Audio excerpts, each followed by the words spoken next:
We're sticking with the beach party today as I'm going to explain the transition browser. And if you've been using Final Cut for a while, you may already be very familiar with this, but the transition browser is over on the right side of the toolbar. It's actually the button all the way on the right side, this little bow tie looking one. This is our transition browser.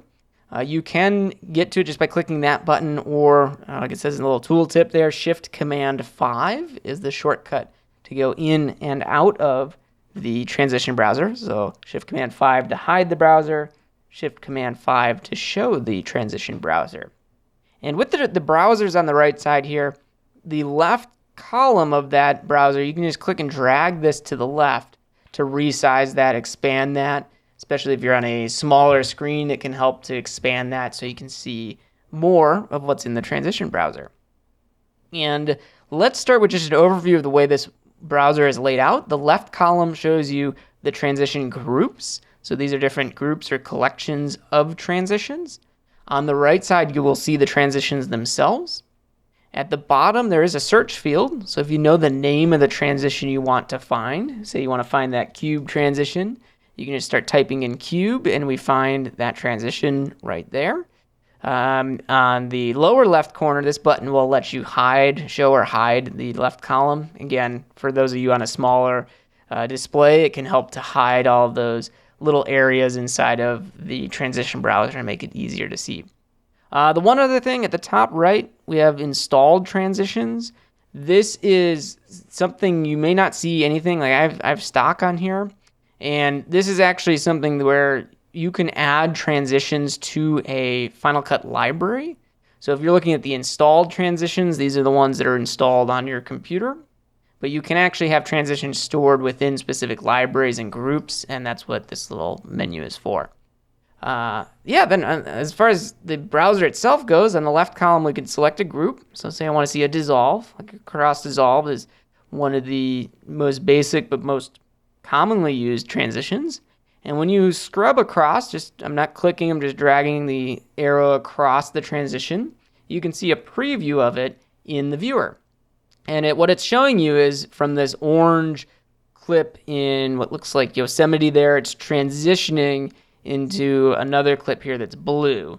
So they use the orange and the blue so you can very clearly see what the difference is. Same thing here, if we look at the divide transition, going from orange, we see all the divisions in the clip, and then it zooms up so you can see the full clip there.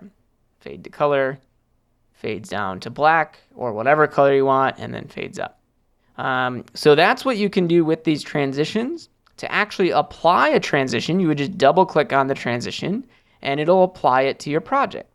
Now, in this case, it didn't apply it to anything because my playhead's not on a transition point. If I put it in between these two clips here and then double click on a transition, in that case it didn't do it either. I don't think it's not selected. So let me select the transition here, double click, and there it goes, it adds it in. What else? You could also select a clip to add it.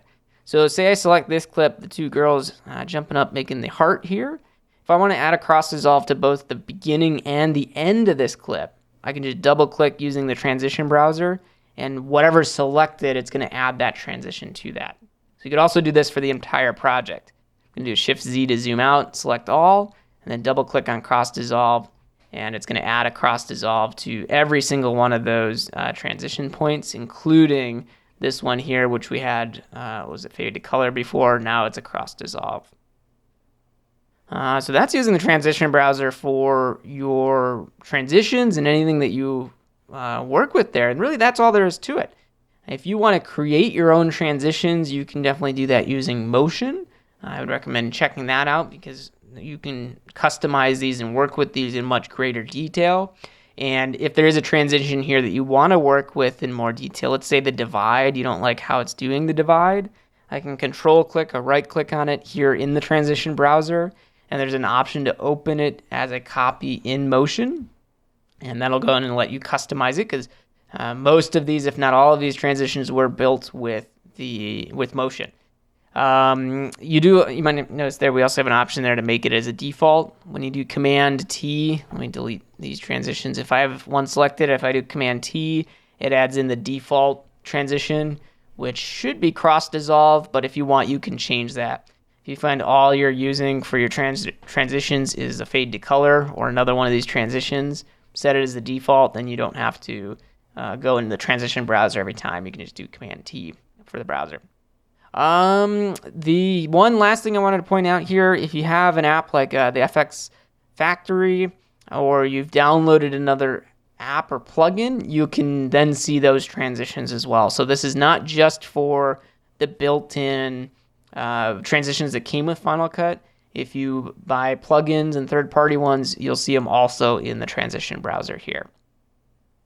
Want to learn more? Go ahead and subscribe to the channel, and as new videos come out, you'll be notified of them. Otherwise, you can just browse around the channel. There's tons of content, a lot of questions, random things I answer in the Final Cut Pro Help live streams, which I try to do every month. So if you do have a question, don't hesitate to post that in the video here or send an email to finalcutprohelp@me.com. Thanks, everyone.